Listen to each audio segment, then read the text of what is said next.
A brief message from your friendly neighborhood editing Jordan. We tend to try to keep things pretty PG-13 around here, but this is an improv podcast. So, who knows what we're going to say. Sometimes we throw in some swearing, some sexual content, and some violence.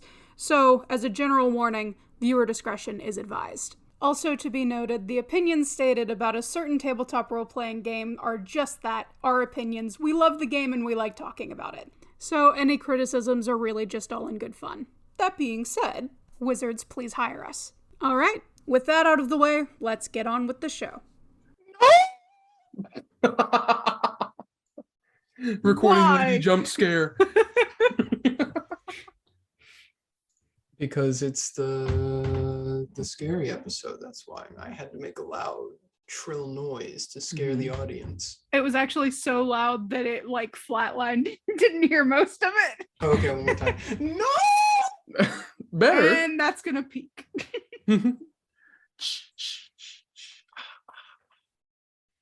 No, produce it. It has to be loud and in their face. No, I'm doing the 80s No, horror. it's not scary. No, jump scares. No, this was what was scary in the 80s. They just didn't get it yet. They just didn't understand what was good horror. Jordan, back me up. Are you saying that 80s slasher movies are not good horror? Exactly. Get out. Jordan got me. Jordan understands because she knows what real horror is. Yes, 80s slasher movies are great. What are you talking about? Bro, You're Jordan, telling you don't me- have to pretend to take Vertuse's side just because you feel bad that he doesn't understand. I have a degree in film. What I say is law. Levi, wait. Do you believe in ghosts? Yes. I said Levi. Oh my gosh, she was a ghost. That wasn't me. That was a ghost. Oh, that's right. That was the Pokemon reference. I guess that isn't a white hand on your... Roll the intro.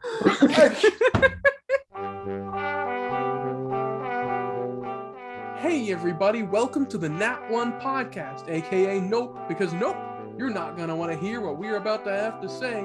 I'm Pertusic. I'm Levi. And I'm Jordan. The One Piece! Oh dear God. Fire! The One Piece is real! I've gotten that audio bite. I'm gonna use it in the next Hades and the next and last Hades episode. This is a threat. Yes. Oh yeah. What are we talking about today? Well, today. Spooky, scary Why did you say skeletons. today like the Joker? Which Joker? Well, today, like that. Hamill, Ledger, Phoenix, Ledger, which like- one? Whoopsie. I take that as a compliment. I don't know. Today is the beginning of Spooky Month, Ooh. which I'm sure several years from now, Levi will be writing about how literally all calendars changed it from being called October to Spooky Month because it was just said so much. I really forgot. hope not. I hope so. We'll see. But yes, at the top of Spooky Month, we're just talking about like horror and how it interacts with D&D today. In my opinion, not very well. Yeah. I maybe not as a general rule, but the two of you have routinely scared the shit out of me on different thank you. occasions. But That's the thing though, like as the DM, you really gotta play it up if you want it to be scary, because the game doesn't offer many resources to give a spook necessarily. that's the thing. You two know how to scare me because we're good friends and you know Yeah, what that too. scares me. That too, if you know your True. players and you know what they get PVGBs from, it's much easier. Without crossing the line. Without crossing the yes. line. Yeah, scaring within consent. I do not. No, I do. Please don't cancel me. I don't. But yeah, no. In terms of just straight up like D&D hasn't had no, that's a lie. Before I get into this, it has, but I don't think in a very long time it has had any like spooky or sort of creepy add-ons or modules added to it. Very Strong. recently, we got Van Richten's, which returned us Strahd and the Domains of Dread, which was very big in previous editions. But I'm pretty sure the last time we had that was in previous editions. So it had taken all this time. When did 5e come out? 2014? Yes. So yeah, I mean, it's 2022 now. Strahd came out last year. Van Richten's came out last year. So it took us 7 years to get a new spooky module added back into 5e. I mean, there is the Curse of Strahd adventure, but that's just an adventure. So you don't get much. I don't know, that one did freak me out when we played it with my dad, because whenever we had that short campaign, but I don't know how much of that was the adventure or how much of that was J.S. Willis homebrew. Truing. We do got to break it down, though. See, as the psych major, it's my time to shine. No, there are several different ways to elicit fear from people.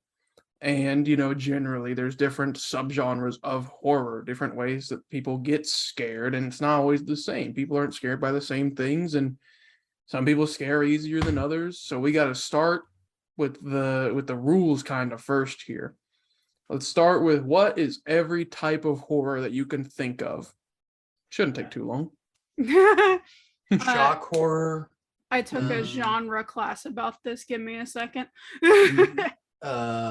Slasher horror. Slasher, body horror is a big one. Body horror. Psychological horror. Yep, psychological horror. Existential horror, monster horror. But monster horror can sometimes overlap. That's all of these things can overlap, because you can have like monster horror overlap with slasher and body horror and things like that. Yeah, we can think about more along the way. I feel like movies are the best way to like think about it and categorize it, because you're like, well, that movie is definitely of this type. Or there's also what the heck would you call like a ghost movie? What kind of horror do you call that? Paranormal horror. Yeah. With that in mind, now we can kind of consider what D&D does, because when we think about it, you're right. The like outspoken, the ones that are considered the horror things is Van Richten's and Curse of Strahd. But I mean, shoot, what's that really gross thing called? There's a lot of really gross things. I know, that's what I'm saying. Gibbering mouther. That's from the Monster Manual. That's some body horror. What was for sure. The flesh blanket thing? It's not called a flesh blanket. It's from Curse of Strahd. It's from Curse of Strahd that we fought with the taxidermist. Was it like living skin or something like that? I think it was something like that, because we fought a skeleton and we fought that, and I cannot remember. We just called it the flesh blanket. Yeah.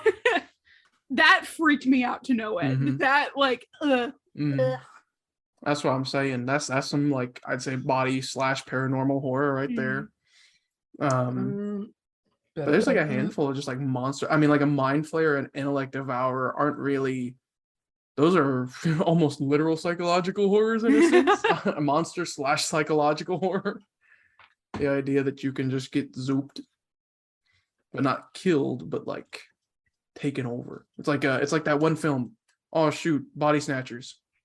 Or Mars Attacks. Mars Attacks is what I always think of with the Intellect Devourers, because they kind of, in my mind, look like the aliens from Mars Attacks. I think about the invasion of the Body Snatchers, because I've never really watched the movie, but I know about like the famousness of it. Spoilers for a movie that I'm pretty sure is from the 60s or 70s. But that ending where it's like been the two that have been surviving and finally they reunite, and it's like, oh, it's you, you're safe. And then he just does like the Body Snatchers thing where he goes like, ah. I imagine, like, what if you're like alone with your friends and there was like a dormant Intellect Devourer, like you get out of a combat and you're like, oh, we're all safe, we're all good. You go to take a long rest and then the paladin gets up and starts trying to attack you all. Oh God. That's what I'm saying. I found what it's called. It's called a boneless. That's what it was. That's why we called it the flesh blanket, because the original name was so like stupid that we called it a flesh blanket. Bone. Yeah, it's just skin without bones. But it was horrifying. It does look like a flesh blanket. But yes. So with that in mind, now, Jordan, you're saying like the boneless and the stuff that you've encountered in D&D has been very scary for you. I can't relate. Now, I know I'm DM half the time, but I don't know if it's my lack of imagination abilities or if it's my tolerance to scary stuff or what. I am a huge wimp. That is also probably part of it. I think it's just that since I do not visually see what's happening, I really just can't get scared very much by stuff in D&D. It doesn't really get me. I can cry, I can be sad and happy about D&D, but I just really can't get scared by it that much. I think I just feel like I have too much sense of control most of the time over my character. I think that's what if I had less sense of control, I'd probably just get angry before I would get scared. So the entire Chaos Cash adventure with us. Yeah. We want to live. Precisely. I want to live.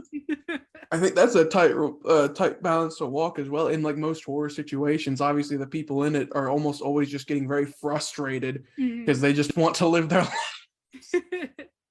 When you're not in the situation and you're playing the character and you know you're going to be fine afterwards, that's why I can't really get scared. But I just get mad because I know I'll be fine. But if I was living, if I could really, really immerse myself, then I probably would be more scared for my life.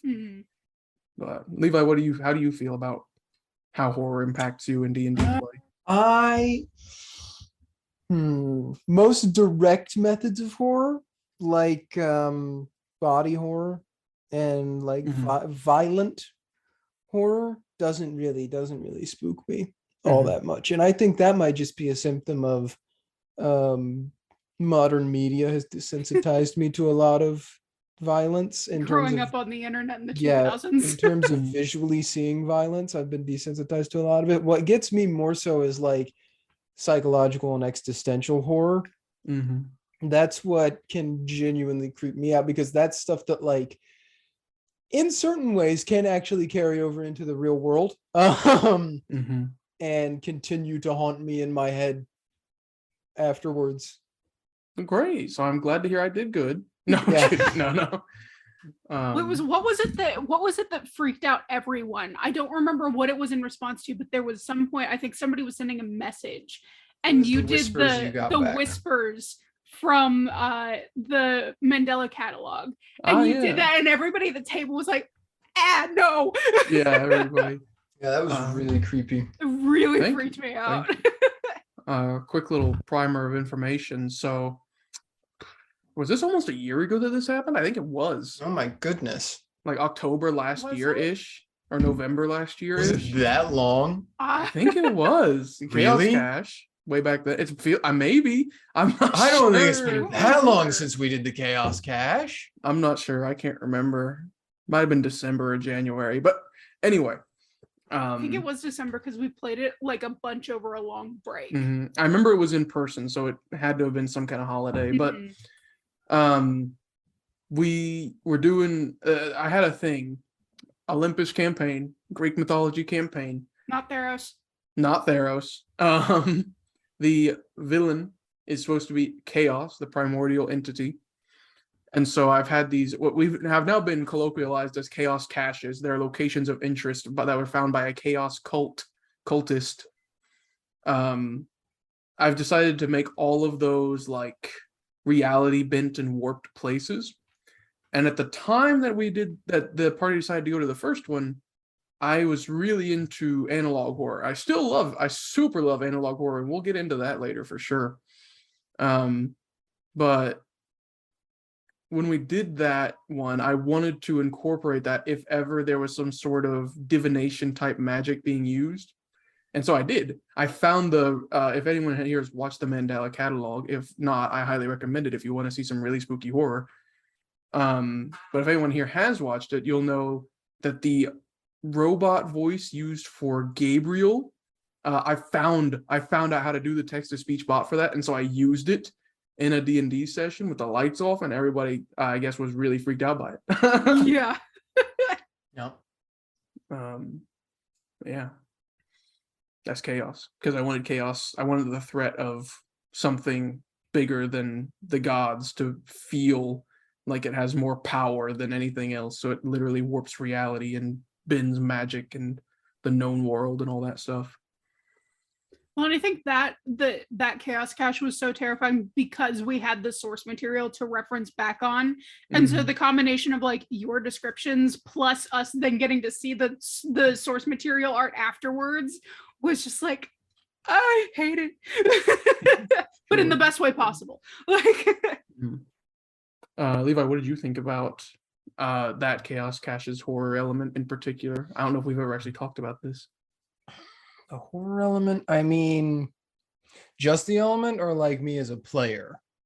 Either or, because I've always found it really hard to implement horror, and that was my best shot at trying to do horror in D&D. So I'm interested to hear your thoughts as the other DM. Well, there was a lot of it that like genuinely was creepy, but it wasn't anything that like after we left the table I was thinking about it and like it was keeping me up at night afterwards. okay, you got me. Because it's just I mean that's just kind of me with horror in general though. Horror doesn't impact me very easily. It's got to be a special kind of horror for it to impact me pretty heavily. And I will say though that is one of the genres that like gets closest to doing it for me. Is I mean, would you want to call that just purely psychological, or is it a little bit of a combination of psychological and existential? Because I mean, the two overlap pretty well. Yeah, Cosmic. yeah, cosmic horror gets me pretty like Cthulhu type stuff. I don't know, just the idea of like realizing you're so small in the universe and have very little effect on things is something that doesn't sit right with me. I think it also stems from the fact that I have a very, when it comes to media in general, I have a very like, I don't want to call it hopeful because it's not like I'm personally hopeful, but it's like that's the stuff that I like the most is stuff that's like, oh, like there's a very small chance that we, the protagonist, will win, but we still have to try. We have to always have hope, never just give up hope. There's always hope. Stuff like that. I mean, that's like bread and butter kind of stuff, but I really like that. And so stuff that's just like, yeah, but no, you don't matter. It messes with me in a way that it doesn't sit right in my brain. I don't like it. True. I feel like that is some of the stuff that hits the hardest, for sure. Agreed. I will now give a little bit of extra background about at least that Chaos Cache. Once again, for anybody at home, like I said, for the Chaos Caches, as we've called them, there's only 3 in my game that I've made. They've already done 1. I've decided, since I wanted to make it all reality warping, I've taken inspiration from different mediums. Usually, all 3 were Japanese anime manga inspired, mostly coincidentally. Eventually, though, I wanted to just do it for a theme because I thought it'd be funny. But the first one that they did and actually completed was based off of the famous Junji Ito manga Uzumaki. I don't know if anybody in the comments or anybody watching has read that or heard of it. I thought it was pretty terrifying, so I decided it'd be a great idea to force my friends to live through it. Yeah. Junji Ito really relies on his cosmic horror and his body horror, and he does a great job with it. I think. The spirals. But we won't go where this is not a certified Junji Ito stan account, although I am. Is it not? Are we not? The one that I think I definitely disliked the most because of unsettlingness was the babies. The hospital is what freaked me The out. hospital is just, that's like grotesque horror. Yeah. On a whole different level. It's just great. Yeah. I'm also just additionally scared of hospitals in general. So like the whole the babies freak me out. Yeah, for anyone that wants context, go read it because I don't think we can say that over the airwaves. Oh no, no, we cannot. not. Enough about that though. And you guys haven't seen the other Chaos Caches, but so back to like our broader subject here about horror and D&D. What do you guys think about like liches? Where do they fall in your mind for horror and D&D? They have a bunch of bones. Yeah. For me, liches aren't that scary just because after reading about Asirak and all of his lore, I just I'm not gonna lie, like I don't really like stereotypical liches because a Sirak's just an angry guy who just hurts people for no reason. And like he's like his whole character is I like to hurt people and see people in pain and I am evil, ha ha ha. And it's like, okay. No motivation looking MFer like yeah. I don't know much about Vecna. Vecna's the other big lich in D&D. I don't know what his shtick is, if he's got actually motivation or if he's just the same as a Sirak and it's just like I am a bad guy to be a bad guy. But yeah, the Sirak ruined liches for me in D&D in terms of ever thinking they were scary at all, because I always look at them and I'm just like, you're just boring. Yeah.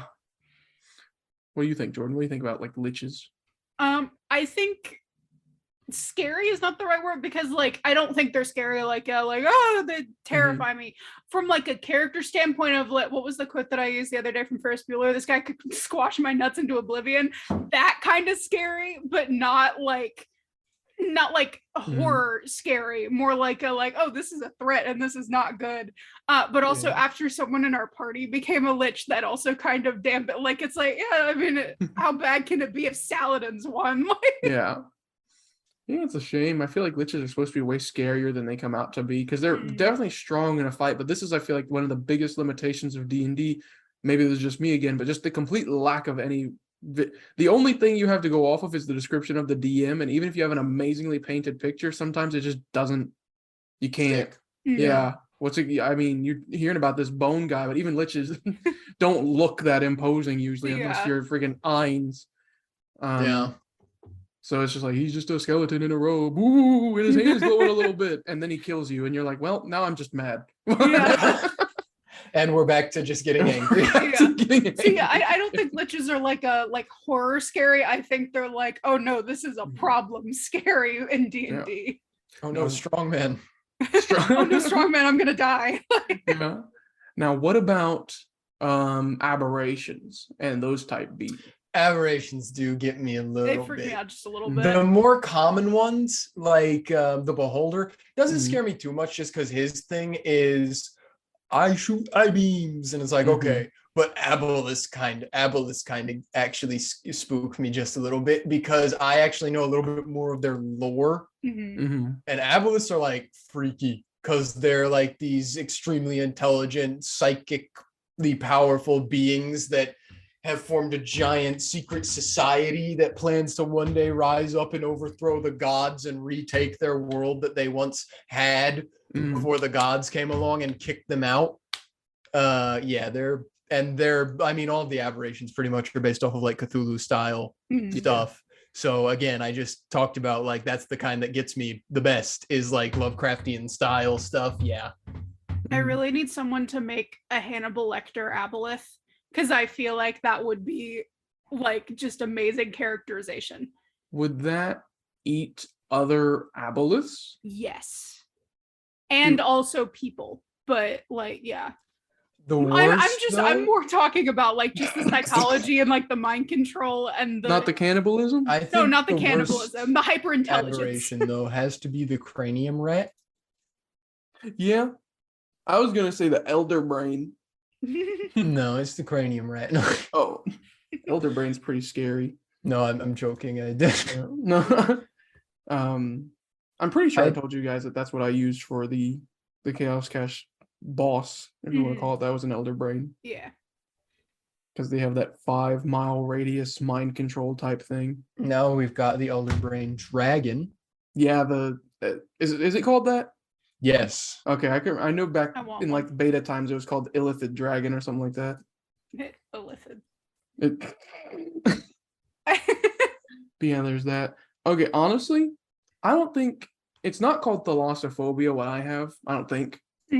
But I definitely have an instinctive fear of deep sea creatures. As you should. That's rational. That's what Lovecraft is entire. That's how everything began with him, was he was terrified of the ocean, the deep sea. Yeah. And that's why all of his crazy monsters live in the middle of the sea.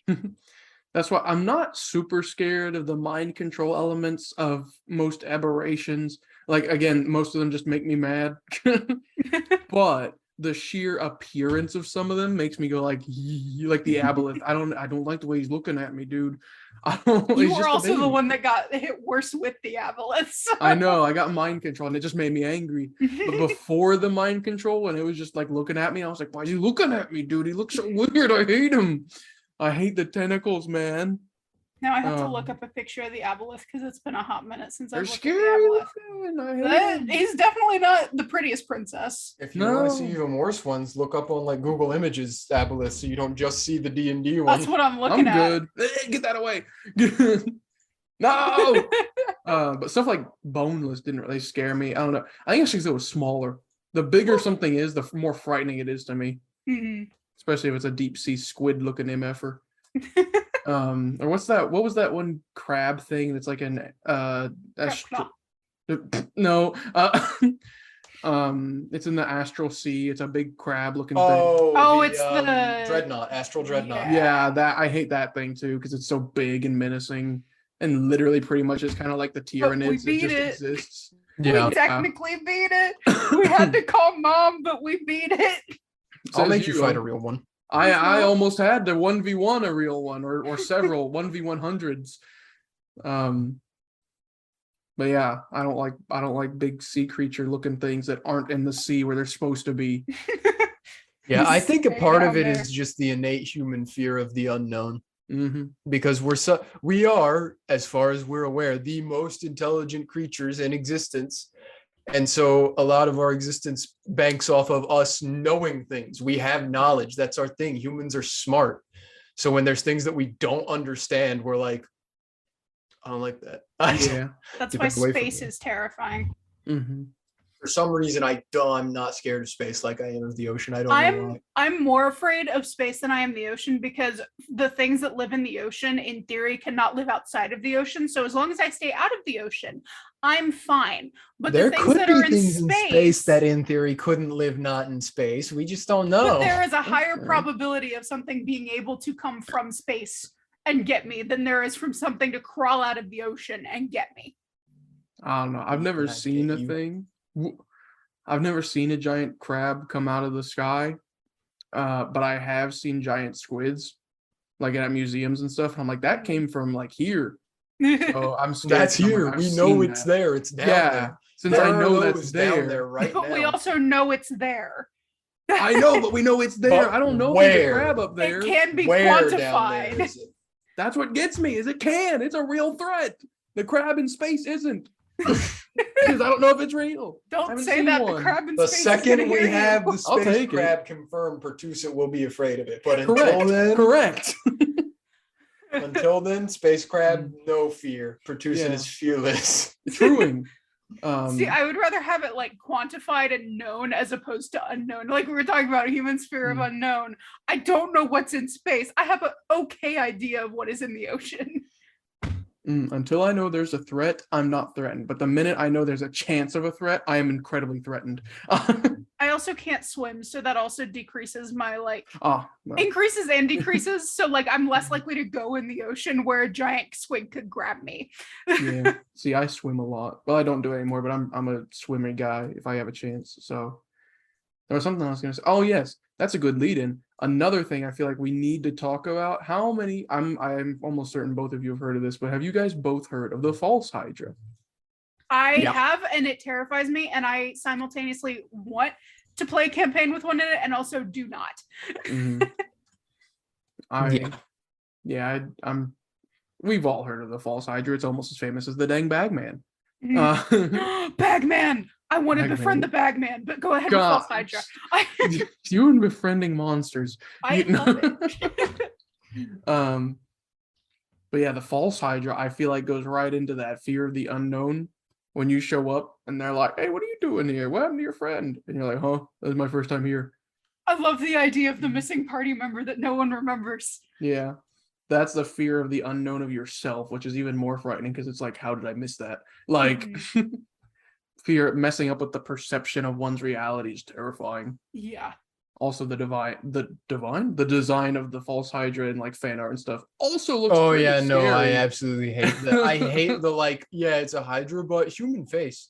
Yeah. love But so like that's something that gets me too, is like slightly warped human anatomy. I don't like it if it's Uncanny Valley. just Mhm. different enough that it's like still similar.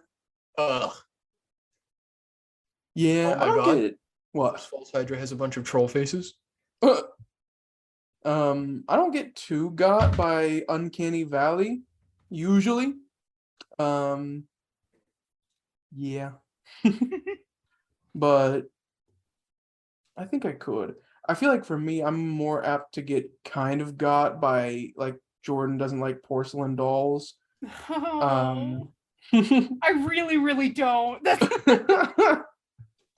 Which I've only once been able to do anything with for that, but I didn't intend on it really. I was just like, eventually you're gonna encounter some porcelain dolls if you're Yeah. adventuring. Like, Well, and also Um, where we were, because we were in like the basement. Well, that also was like a pretty scary encounter true. generally, but that makes sense considering we were with like the god of fear. So- Yeah, we can talk about that. But there's only one video I can think of that kind of got me with the Uncanny Valley type beat, but I think it was because it was mixed in with some analog horror. Mhm. There's this infamous like YouTube video. I can't remember what it's called, but it's just several clips of someone recording like this prototype robot that's got like a doll head and hair and Mhm. clothes, and it's like singing weird. I think I know which one you're talking about. And the thing that scares me the most about it is purely that it's contextless. It's just those clips. There is no explanation. There's no other video. It's just that playing, and there's no reason why. And that's what scares me the most, because I'm like, who are you? Hatsune Miku! Yeah. Hatsune Miku in real life. No, the Uncanny Valley freaks me out because there has to be a reason why most people fear things that look almost human, but we don't know why. And so like just that it's again fear of the unknown. Like what instinctual like evolutionary purpose does the Uncanny Valley effect serve? What happened in human history that made it so that we fear things that are human but to the left? There's something else that reminded me of. And I've immediately forgotten what it was. Changeling moment. No. I so want to play with the Uncanny Valley effect with Ren. I think that would be fun. That's another thing too. Can we all agree that shock horror is impossible in D&D? Yes. Yeah. Okay. Completely impossible. You can't do jump scares in D&D. No, okay. If anyone listening to this has done that or believes you've experienced I've seen it once. please tell me. What? Matt Mercer pulled it off once when they were. Okay, but he's Matt Mercer. He's Exactly. That's what I was gonna say. Is he's Matt Mercer, and he pulled it off on Travis, who is one of his jittery horror players ever. That's but right. To be fair, it is still an achievement. He did still do it. What did he do? Because I don't remember that. It was in campaign 2, right about the middle of the campaign. They had gotten to. Oh my God! I just pulled my mic out of its stand. 1 second. Rip. One seconding. But they were in the middle of Jorhas, and like this was when they were about to go to the city that like had the tomb under it where they fought, because this was when help me remember the name of. Don't ask me. Oh my God, was it Sasha? Yasha? Yasha. Oh. Yasha Oh yeah. had gotten got by the cult. Oh, is that when she was? That was and when she they was were with going. Freya. Yeah, they were. No, this was before she had gotten got, and they were going to the thing that was her getting got and like getting away because Ashley couldn't continue playing for a short extended time. Oh, when she. Yeah. Okay. Wait. I know what you're talking about now. And right before they got to the city that happened, and they were in this place, and I don't remember what it was called, but it was like the Spined Fields or something. And there were these weird like zombie creatures in it that just had spikes all over them, and they would sit on top of these jagged rocks and croak at you. And Matt ended one of their sessions by having one like really quickly shamble towards them, and he like made the motion and everything and made a noise with it, and it freaked Travis out. And that's the only example I can ever remember having seen of it working in D&D. Yeah, I think generally it's just not. It's too hard because, like, how do you get someone? What like, you have to just run at somebody unexpectedly, which would That's be what really he did. hard. Yeah. Can somebody do that to Taryn? Because I just can imagine the noise that Taryn would make. I'm I'd do searching that. Matt Mercer jump scare right now. Yeah, here it is. There you go. But yeah, that's about the best chance that you got. I don't think otherwise you can. I'm trying to think what other type of horror we could talk about. Five Nights at Freddy's. No. In D&D. In Willy's D- Wonderland. Well, yeah. That also comes. Thank you. That's also kind of Uncanny Valley, sort of, or I don't even know what the heck we're calling animatronic horror now. I feel like it would just be its own animatronic, considering there's such a like big thing for it Quirky. now. Yeah, it's like analog horror adjacent almost. Quirky I'd say horror. it's a weird well, especially the first game I would consider analog horror. Would be a weird intersection of like analog, paranormal, and something else. Something maybe body FNAF lore. Everybody, STFU, Jordan spitting FNAF lore. We're listening. No, I'm kidding. Explain all of FNAF right now. Dude, I used to be so into FNAF, but it got to the point where there was so much I couldn't keep up. Man with questionable morals stuffs children into very badly designed suit. Man then gets into suit and it fails on him and locks him inside, and his body melds with the suit because suit is horribly designed, and he goes on to haunt and try to kill people because he's crazy and a murderer. And his son, who left him in the suit, goes on to stop him as one of the security guards. All right, now try and tell me any year that any of that happened other than 87. 83. And? I don't actually know when the games take place. I don't know how far later the games take place. But the bite of 87 isn't actually the big bite. The bite of 87 didn't kill. The one that killed was the bite of 83. I'm pretty sure. I might get flamed. That sounds correct. By I don't know. Because the bite of 87 was the one that they were like, that's where the voice line comes from, where the guy's like, isn't it amazing that the human body can survive without the frontal lobe? Because the bite of 87 just got the frontal lobe. The bite of 83 straight up killed a kid. Well, and that was the theory for the entire fourth game. We are actually talking about FNAF right now. Oh, no, I used to be so into the lore and all the theories until we got to like Sister Location and all the novels, and then I couldn't keep it straight, and I trailed off. But for a solid second, I was like really into it because the theory was for the game wherever it was in the kid's bedroom was like the kid was the kid from the bite of 87. And so like all of the hallucinations that he was having was because of the brain damage from the bite of 87. Oh my goodness. Don't tell anybody. These two have both been sitting here discussing the FNAF lore, but I actually have kept up with it and all of the books. You have? I just kind of let you guys keep going, but I knew all the answers the whole time. Like, could either of you tell me why it is that the suits are able to keep bodies alive and haunted, what the material is that they're made out of? No, but I want to know the answer. That has to do with the suits? I thought it was just ghost shit. No, it's called Remnant. What? Yes. We're going to talk about this later. Yeah. Enough about that, though. I was just going to let you guys go. Anyway, other horror type elements from D&D that we can possibly think of that are worth mentioning.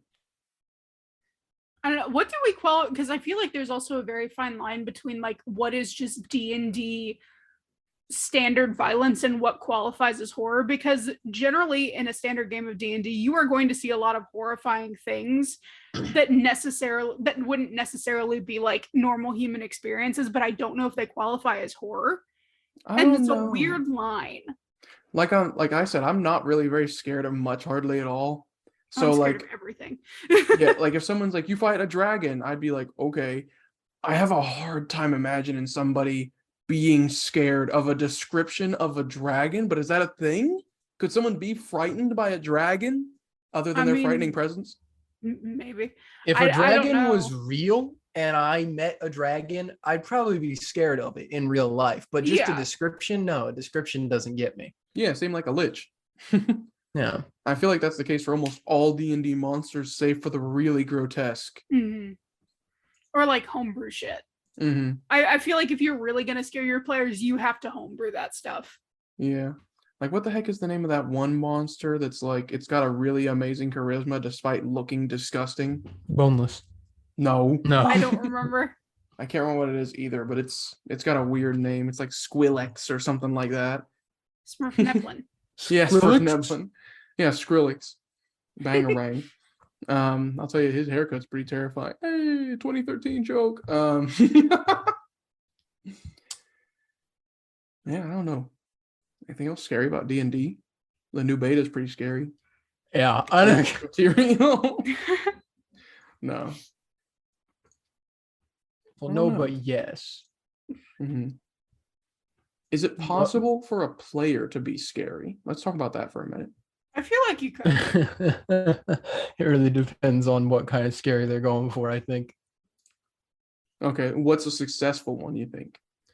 I don't know, because anytime I think of a player trying to be scary, I think of like person being really edgy. Okay, I think I could have gotten some people if it would have worked in lore for me to do the original idea that I had with Ren for the changeling thing, because Pertuzet and I talked about this of the potential of changelings being like the John Carpenter Thing monsters, because the transformations in the body horror in that movie are impeccable and are absolutely disgusting.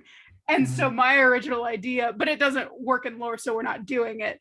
My original idea for changelings was that they were like thing-like creatures where it was like all the bones cracking and the No, we could do melting. that if you wanted. Please. The good stuff.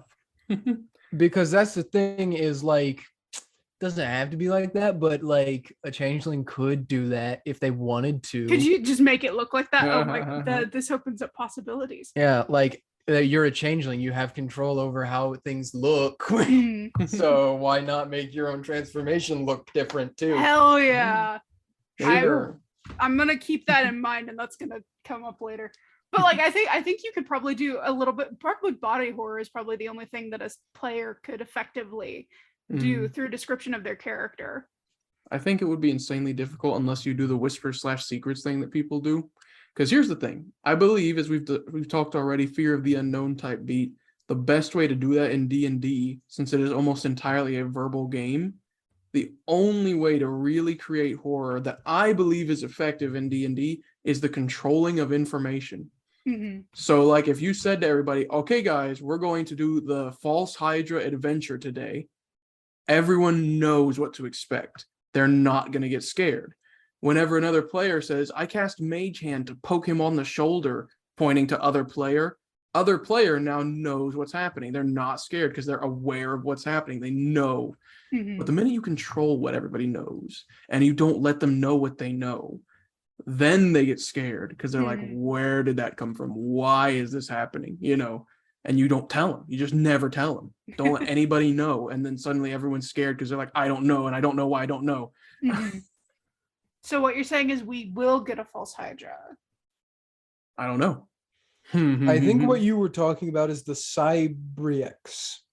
Yes, yeah, it was. Thank you. Which is like a giant, I've been looking for it this entire time. It's like a giant ball of flesh with chains wrapped around it. Yeah, and it has a special thing it does called Warp Creature. Yeah, it makes you gross. And yeah, it can make you gross like it. And there's a whole table of what it can do to you. So yeah, it can do stuff like push your eyes out of your head and make them be on stalks. The target swells, tripling its weight. Makes me think of that one Elden Ring foe. Was it the Godskin Apostle? Yep. Two of the target's teeth turn into tusks. Tusk! The movie! No! We don't talk about that movie. The target grows another head. Tusk! No, it's the one dude that I cannot remember what his name is, but he was in a season of American Horror Story. Oh yeah, that guy. Edward Mordred? Question mark? Yeah, something like that.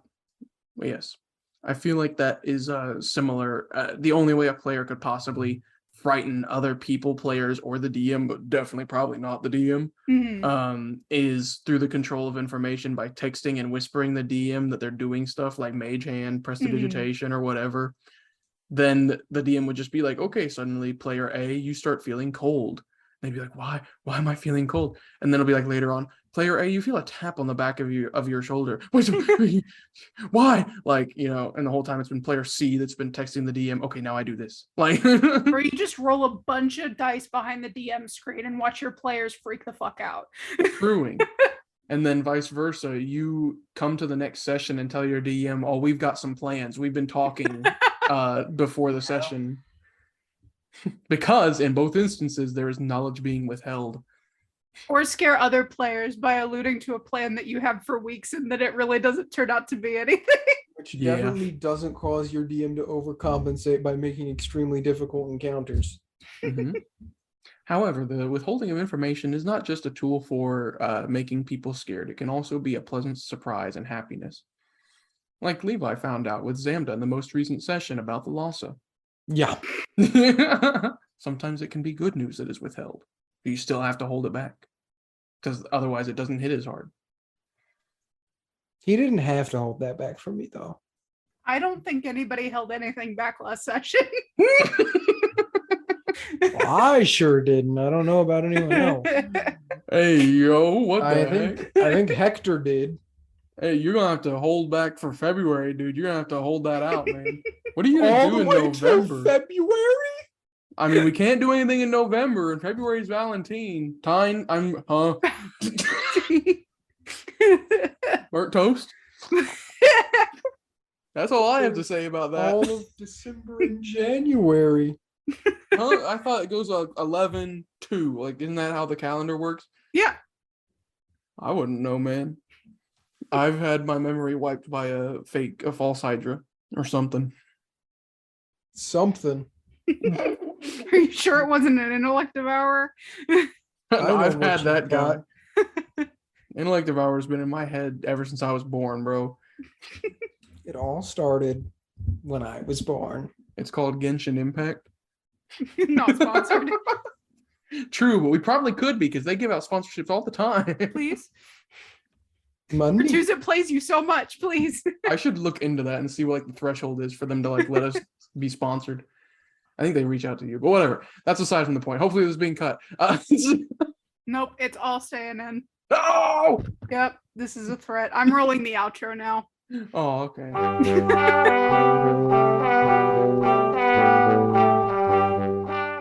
Hey, we hope you enjoyed the episode you just listened to. If you really like our content, make sure to like, subscribe, and ring the bell for notifications on YouTube, and look for us on Spotify. If you'd like to see us continuing to do more fun projects in the future, consider supporting us on Patreon. You can find our page linked in the description above all of our other social media links. And finally, if you'd like to keep up with the zany shenanigans of our lives and check out some more skit-based content and things like that, check us out on Twitter and TikTok, links in the description. And hey, thanks! Spooky outro, so it's like the same outro music, but somehow like Taryn puts it through a theremin processor, yeah. I don't think we have the rights for that.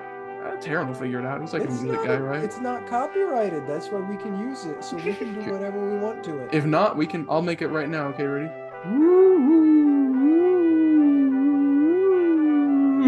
That's the tag, I'm putting that after the outro. I don't know how to do that. I'm pretty sure I sounded like an ambulance alarm from like Luxembourg or something, dude.